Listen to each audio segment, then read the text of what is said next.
Bonjour et bienvenue pour un nouvel épisode de Cartoon Horror Show. Aujourd'hui, nous allons découvrir des histoires effrayantes qui se sont passées sur OnlyFans, qui est un service en ligne d'hébergement de contenu photo et vidéo. Forcément, il n'est pas rare que des choses complètement horrifiques se passent sur ce site. C'est ce que nous allons découvrir dans cet épisode. N'hésite pas à t'abonner si t'es nouveau ou nouvelle sur la chaîne. Sur ce, installez-vous confortablement, éteignez vos lumières, vérifiez que vos portes soient bien fermées et c'est parti!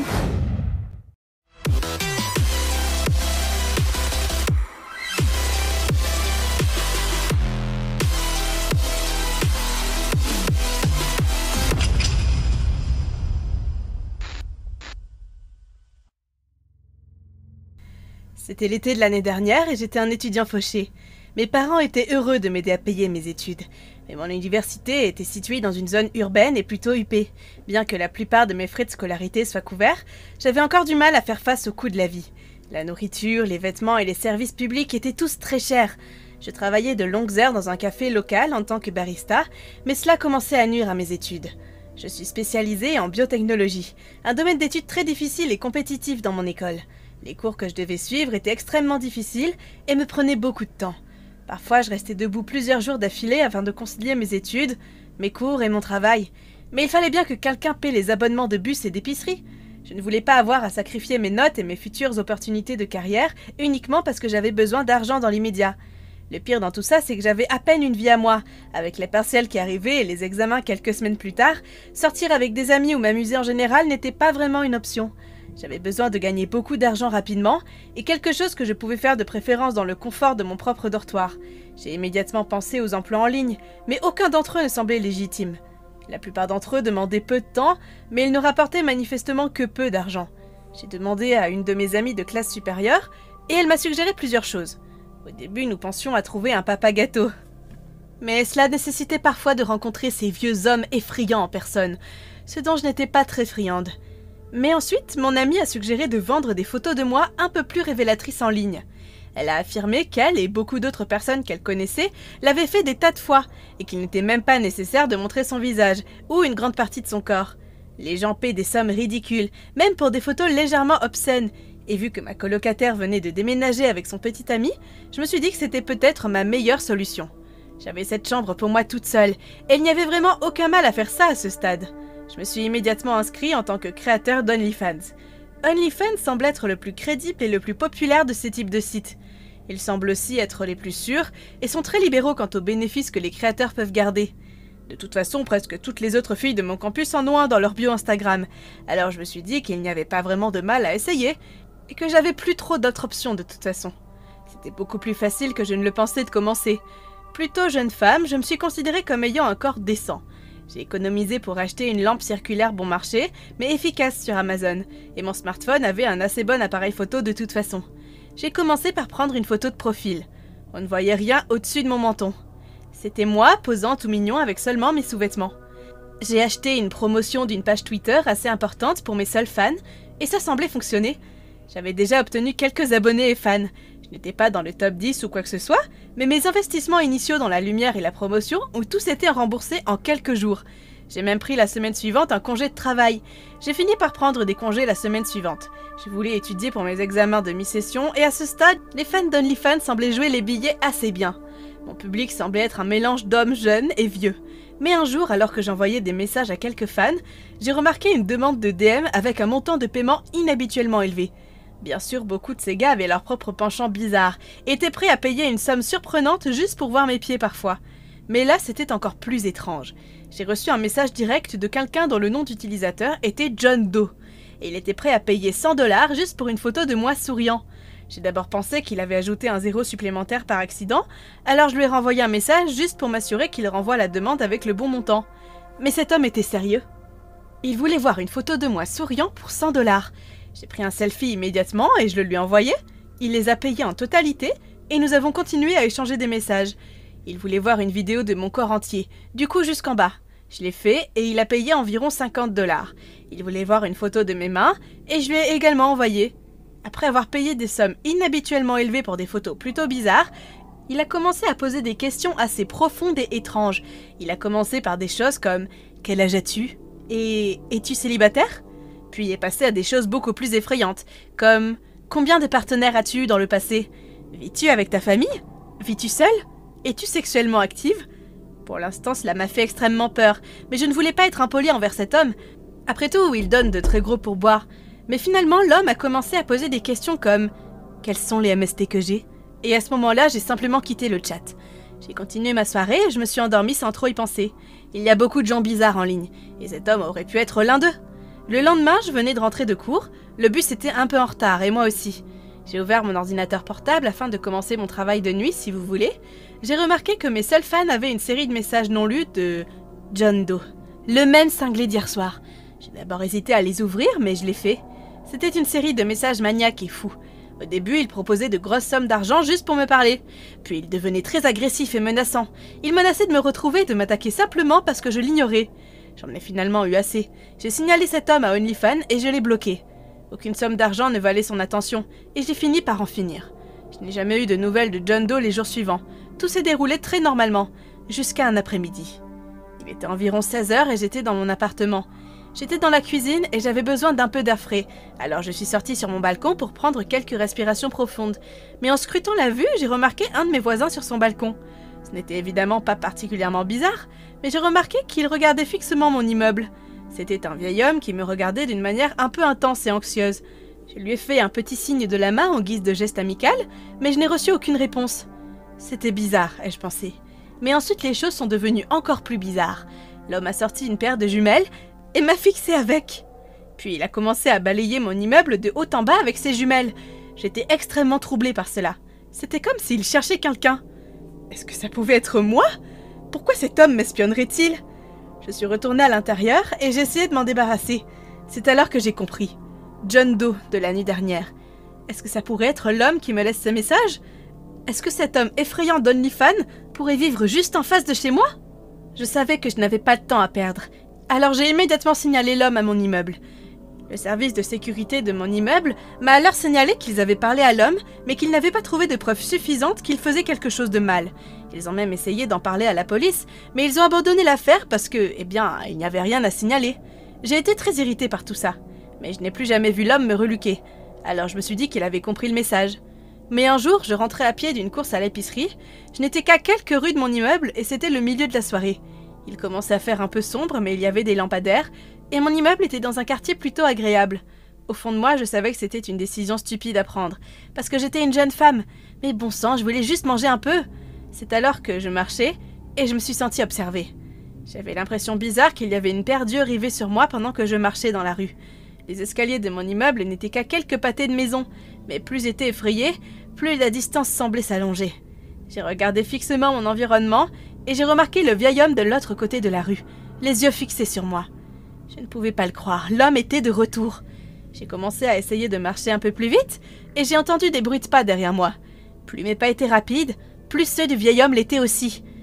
À ce moment-là, c'était une course de marche rapide entre le vieil homme et moi. Je n'étais pas le coureur le plus rapide du monde, mais j'étais beaucoup plus jeune que l'homme. Avec un peu de chance, j'arriverais à le semer. Je me suis rapidement précipitée vers un coin de rue et je suis restée là à attendre. J'étais derrière un arrêt de bus et je me cachais essentiellement pour sauver ma vie. Je savais que je devais essayer d'aller directement à la police cette fois-ci, mais je devais d'abord aller à mon appartement ou me mettre en sécurité. Qui savait ce que cet homme allait me faire, surtout si l'on considère que c'est lui qui a laissé ses messages fous sur OnlyFans. Mais à ma grande surprise, un jeune homme m'a remarqué. « Vous allez bien, madame ?» m'a demandé l'homme. L'homme avait à peu près mon âge, juste un peu plus peut-être. Il était habillé de façon décontractée et assez beau. « Oui, c'est juste que... » « L'homme qui vous suit, a-t-il interrompu. Je ne sais pas quoi faire. J'ai peur qu'il sorte et me trouve, ai-je dit. Ne vous inquiétez pas.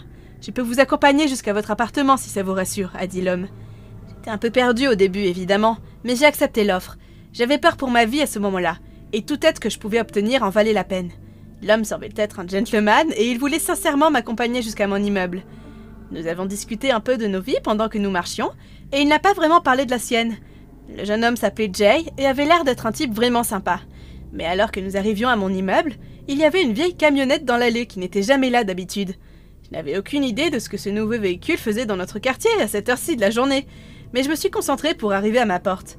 Mais c'est alors que j'ai entendu des cris derrière moi. « Attendez, attendez !» C'était le vieil homme de tout à l'heure, et il courait après moi pour essayer d'attirer mon attention. Mais avant que je ne puisse réagir ou comprendre ce qu'il se passait, J'ai senti la main de Jay s'accrocher à mes épaules, et il m'a jeté dans le van bizarrement placé. Je n'ai même pas eu le temps de crier ou de réagir. Il a claqué la porte et s'est mis à rouler rapidement. J'ai fait de mon mieux pour crier à l'aide et sortir de la camionnette, mais l'arrière n'avait pas de fenêtre ni d'accès au siège avant. Tout était rembourré avec des panneaux de bois. Je ne pouvais pas le croire. Jay, John Doe. Jay était celui qui me suivait. Mais qu'est-ce que ça signifiait pour le vieil homme? Mes pensées ont été interrompues par l'arrêt brutal du van. Jay a rapidement ouvert la porte arrière. Le regard dans ses yeux était complètement différent de celui qu'il m'avait lancé en me raccompagnant. Il avait ce regard fou sur son visage, comme s'il était une personne complètement différente. Il m'a tiré hors du van après m'avoir scotché la bouche et bandé les yeux. Jay était assez grand, et je ne suis pas exactement la personne la plus forte du monde, alors je n'ai même pas pu résister. Il m'a traîné dans un bâtiment. Je n'avais aucune idée de l'endroit où j'étais, et je paniquais quand il m'a laissé dans ce qui semblait être un sous-sol. Il a commencé à me dire toutes les choses horribles qu'il ferait, et comment je n'aurais pas dû l'ignorer sur OnlyFans. Il est parti et je suis restée assise là pendant ce qui n'aurait pu être que quelques minutes, mais qui m'a semblé des heures. J'avais perdu tout espoir. C'était vraiment ça. C'était comme ça que ma vie allait se terminer. Ma vie entière défilait devant mes yeux. Et soudain, j'ai entendu des sirènes dehors. Est-ce que c'était vraiment la police? Est-ce que c'était juste une ambulance ou un camion de pompiers qui passait par là? Bientôt, j'ai entendu des cris forts et des coups sur la porte d'entrée, suivis de « Mandat de perquisition de la police! Sortez avec les mains au-dessus de la tête !» Il y a eu une longue pause intense, suivie d'une nouvelle agitation. Après plusieurs minutes de bruissement et de nouveaux cris à l'étage, on m'a retiré mon bandeau et le ruban adhésif de ma bouche. C'était un officier. Ils m'ont emmené au poste de police et m'ont posé quelques questions sur Jay. Je leur ai expliqué l'intégralité de la situation de OnlyFans et leur ai montré des captures d'écran. Il s'avère que l'homme avait des soucis psychologiques, mais qu'il avait été libéré de l'asile. J'ai demandé à la police comment ils m'avaient trouvé, et ils m'ont tout expliqué. Il s'avère que le vieil homme que je soupçonnais auparavant essayait en fait de m'aider. Selon la police, Jay avait réussi à repérer mon adresse IP grâce à OnlyFans, et avait découvert où je vivais. Il se trouve qu'il vit assez près de chez moi, et les images de vidéosurveillance montrent Jay venant à mon appartement et analysant le chemin que je prends pour rentrer chez moi depuis la même camionnette. Le vieil homme regardait avec des jumelles parce qu'il voulait savoir pourquoi il y avait un nouveau véhicule dans le quartier et ce qu'il faisait près de mon immeuble. Il s'avère qu'il me suivait ce jour-là pour s'assurer que je rentrais chez moi en sécurité. Il était très méfiant envers Jay dans ce van. Il pensait que Jay allait me faire quelque chose, mais quand il l'a découvert, il était trop tard. C'est le vieil homme qui a filmé le numéro de plaque du van et l'a signalé à la police. Immédiatement, la police a utilisé les caméras de circulation et les enregistrements afin de trouver où la camionnette allait et où elle pourrait finir. Dès que je suis rentrée chez moi, j'ai expliqué à mes amis ce qu'il s'était passé. Et j'ai supprimé tout mon compte OnlyFans juste après. Je suis vite retournée travailler dans mon café et j'ai essayé de reprendre ma vie normale. Cela fait environ 1 an que c'est arrivé, et le vieil homme a déménagé puisqu'il est maintenant dans le centre de soins pour personnes âgées à proximité. Et bien que nous soyons rarement en contact, nous ne mentionnons jamais Jay ni l'incident. Je m'appelle Jack, mais l'histoire d'horreur que je vais vous raconter ne m'est pas arrivée à moi. C'est arrivé à une de mes amies proches. Son nom est Cecilia. Pour le contexte, je suis un homme de 20 ans. Nous nous sommes rencontrés à la réunion d'intégration après notre premier jour de collège. J'étais assez nouvelle dans la région. Je venais de déménager dans une autre ville et j'étais excitée à l'idée de fréquenter l'université de mes rêves, d'obtenir la meilleure éducation possible et un bon diplôme dans mon domaine. Je venais d'emménager ici et tous mes amis étaient dans ma ville natale.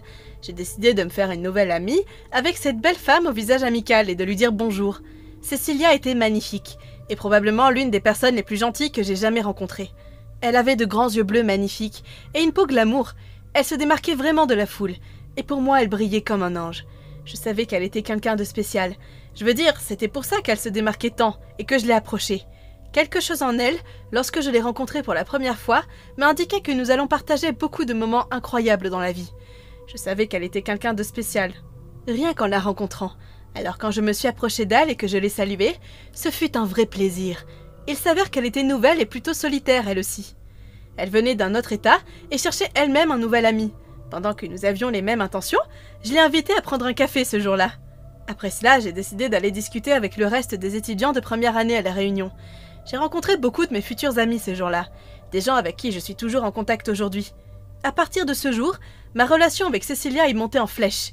Nous nous sommes assis ensemble pendant les cours, nous avons déjeuné ensemble, nous nous envoyions des messages presque tous les jours et faisions des commérages inoffensifs sur nos camarades de classe.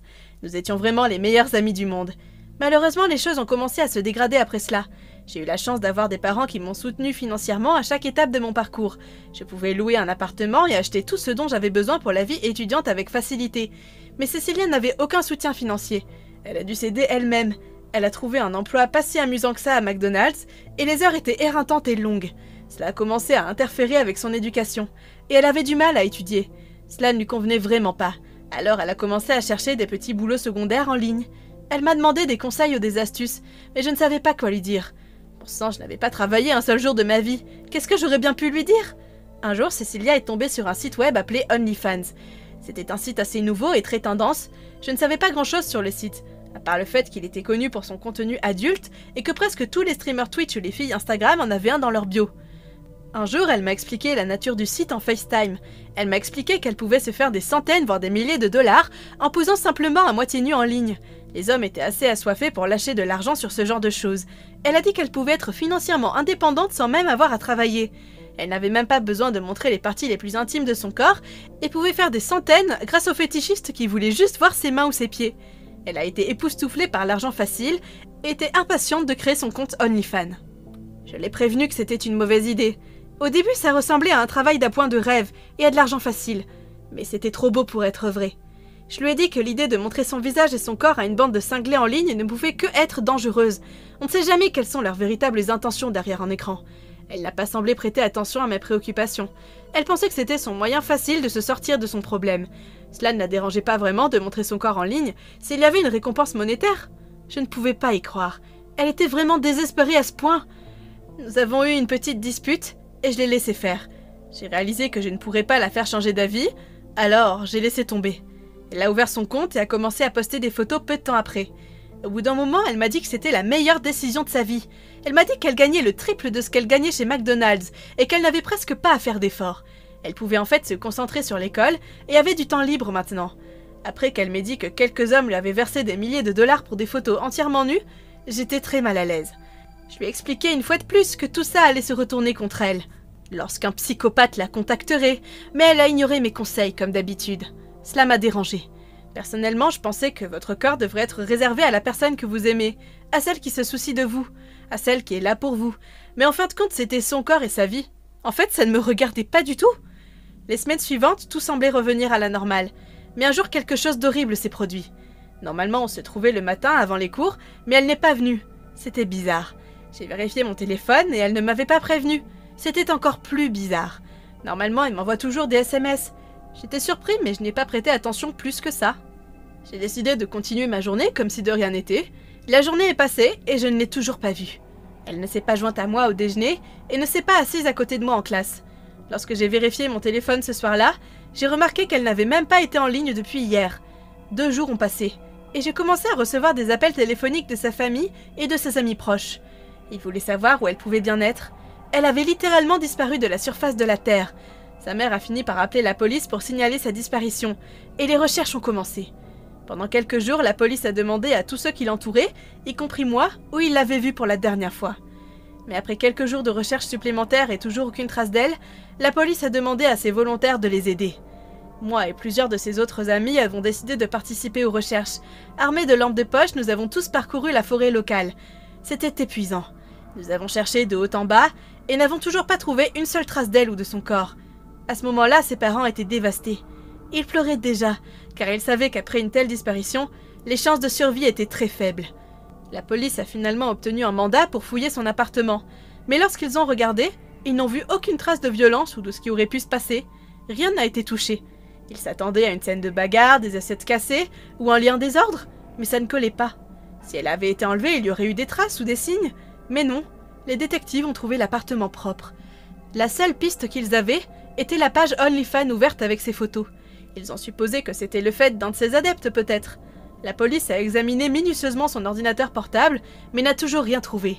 Ses messages et ses abonnés n'ont révélé aucune information. Même leur meilleur enquêteur n'avait aucune idée de l'endroit où elle se trouvait. Il n'y avait aucune trace d'elle. Si elle était encore en vie, il n'y avait ni suspect, ni témoin.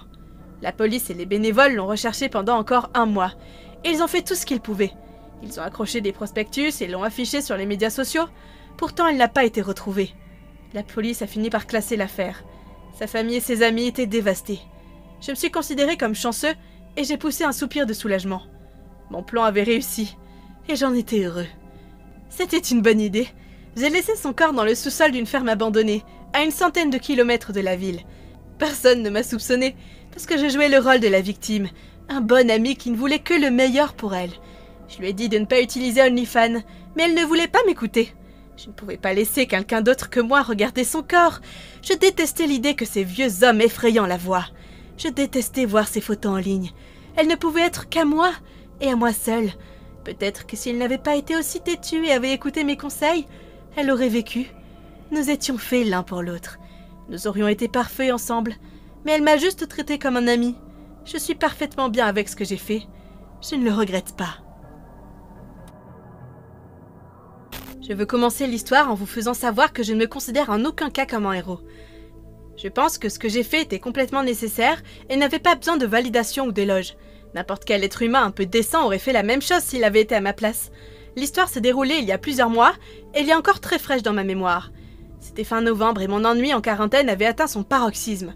Nous étions à la maison depuis près d'1 an à ce moment-là et mon comté a procédé à son 2e confinement complet, après un nouveau pic de cas. Je suis un jeune homme, et disons qu'être enfermé toute la journée a fait ressortir certaines pulsions en moi. La fille que je voyais au départ avait rompu avec moi, et ma vie sexuelle s'était tout bonnement arrêtée là. Bien sûr, j'avais du travail, un chat dont je devais m'occuper, des corvées à faire, mais je peux parler au nom de tous en disant que la plupart d'entre nous sont assez agités dans l'isolement. Un matin, je me suis retrouvée à parcourir les médias sociaux, et je suis tombée sur une fille très attirante. Elle avait un peu moins de 8000 followers sur Instagram, et environ 3000 sur Twitter. Elle s'appelait Anna. Et elle était incroyablement belle. Elle semblait avoir un peu de succès en ligne. Après avoir traqué un peu ses réseaux sociaux et trouvé l'arbre en lien dans sa bio, j'ai découvert qu'elle n'avait pas de OnlyFans. Normalement, je ne dépense pas d'argent pour ce genre de choses. Il y a beaucoup de matériel obscène en ligne gratuitement. Et je n'avais jamais trouvé une fille sur OnlyFans qui vaille la peine que je tombe dès le 1er mois de mon abonnement dedans. Mais Anna était mon type. Et surtout, je m'ennuyais et j'étais excitée. Je me suis dit, s'il y avait un moment pour dire « au diable » et essayer un site comme celui-ci, c'était bien maintenant. J'étais donc là, entrant à contre-cœur les informations de ma carte de crédit sur OnlyFans. Le prix de l'abonnement était d'environ 10 $ par mois, 7 $ pour les nouveaux abonnés. Pas si mal si je suis honnête maintenant. C'était la première fois que j'utilisais OnlyFans, mais je dois dire que j'ai été satisfait de ce que j'ai obtenu. Pour faire simple, il y avait un peu de photos exclusives d'Anna sur la première page. J'ai apprécié de les faire défiler un peu. Quelques jours ont passé, et je regardais encore de temps en temps la page réservée à ses fans. Après tout, j'avais payé pour le mois entier. Quoi qu'il en soit, c'était plutôt agréable de soutenir Anna financièrement. Sa maison semblait toujours sombre et miteuse. Quelque chose à propos de l'endroit où elle tournait me faisait penser qu'elle n'était pas dans la meilleure situation financière. Je veux dire, après tout, elle n'était pas la créatrice d'OnlyFans. J'ai fini par découvrir la fonction DM ou demande, et j'ai décidé de m'y mettre. La page comportait ce qui semblait être un salon de discussion similaire à un message direct Instagram. Il permettait à l'abonné de communiquer directement avec le créateur de la page OnlyFans et de demander certains contenus et photos. Un soir, je m'ennuyais encore plus que d'habitude et je savais que j'avais 1 ou 2 $ à dépenser. Je me suis donc connectée à mon OnlyFans et j'ai ouvert la fonction de message direct. J'ai dit bonjour à Anna et j'ai reçu une réponse quelques minutes plus tard. Il s'agissait d'une photo d'elle tenant 2 doigts un peu de travers sur sa bouche, apparemment un geste mignon pour dire bonjour. Je n'ai pas eu envie de lui demander immédiatement d'envoyer certaines photos, alors j'ai essayé de discuter un peu avec elle. Elle a esquivé presque toutes les questions. Son âge, d'où elle vient, la seule réponse que j'ai reçue était de savoir comment elle allait. Elle m'a répondu par un maigre « super ». C'était un peu vague, mais j'ai fini par abandonner l'idée d'essayer d'apprendre à la connaître. Après tout, elle a probablement un tas d'hommes comme moi dans ses DM. En quoi étais-je spéciale? J'ai fait quelques demandes de photos, et il y avait quelques $ à débloquer. Une photo séduisante par-ci, une autre par-là. Après quelques échanges de photos, j'ai décidé d'en rester là. Mais avant de fermer l'onglet, j'ai décidé de faire défiler à nouveau la page. Vous savez, profiter des photos de cette magnifique femme que j'ai payée. Mais alors que je faisais défiler la page, j'ai commencé à remarquer les symboles de main de drague qu'elle lançait. Ce n'étaient pas les habituels signes de paix. C'était quelque chose de familier. J'ai regardé un peu plus près, et plus longtemps, et c'est là que j'ai compris. C'était la langue des signes américaine. Ma jeune sœur était devenue sourde, et ma famille et moi avons dû apprendre la langue des signes pour pouvoir communiquer avec elle. J'ai regardé les symboles de main qu'elle faisait. Le premier était le signe de paix bizarre et latéral. C'était le suivant, dont je pensais qu'il s'agissait d'une tentative d'imitation du ronronnement d'un chat. Cela semblait être un E. Après cela, il y avait un endroit où elle tenait ce qui semblait être un symbole I au-dessus de sa tête. La dernière montrait ses 3 doigts remontant de manière séduisante le long de son bras. Les doigts font le signe P. Les images dans cet ordre signifient « aide ». Je ne pouvais pas le croire. Je pensais qu'il s'agissait de symboles de mains bizarres et que c'était juste une forme bizarre de flirt ou de jeu. Mais c'était en réalité un appel à l'aide. Que se passait-il? Pourquoi m'envoyait-elle un SOS à moi? Pourquoi pas aux forces de l'ordre? J'ai immédiatement répondu « Anna, ça va? Tu as besoin de mon aide? Que se passe-t-il » Et j'envoyais frénétiquement. Elle m'a répondu avec une vidéo d'elle faisant discrètement le geste en ASL, qui demande « Tu connais le langage des signes ?» J'ai répondu par « oui » et lui ai demandé où elle était. Elle m'a répondu par une vidéo dans laquelle on la voyait faire le geste « Je ne sais pas ». Mon esprit s'emballe. Que se passait-il? Était-ce une sorte de blague ou de farce?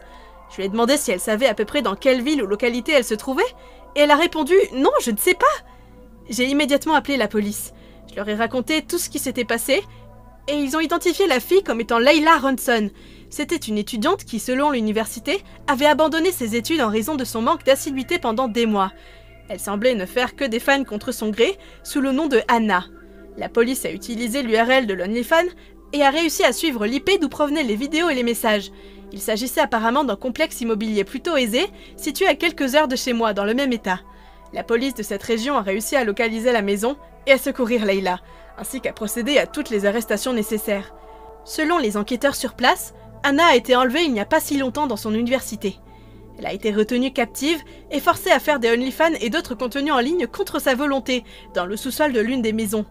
L'homme qui l'a kidnappée prenait tout l'argent gagné grâce à ce processus, et continuait le cycle encore et encore. Quelques jours plus tard, Layla m'a téléphoné pour me remercier de l'avoir aidée. Elle m'a dit que l'homme qui l'avait kidnappée avait dit que s'il la surprenait à demander de l'aide en ligne, il lui ferait du mal ou la tuerait. Il jetait de temps en temps un coup d'œil du coin de la cave pour voir ce qu'elle faisait, et il s'assurait qu'elle ne demandait pas de l'aide avec son compte OnlyFans. Je n'ai plus parlé à Anna depuis, et j'ai supprimé mon compte OnlyFans peu après l'incident. Je ne voulais tout simplement plus jamais penser à ce site web. Ce souvenir n'est pas quelque chose que je savoure.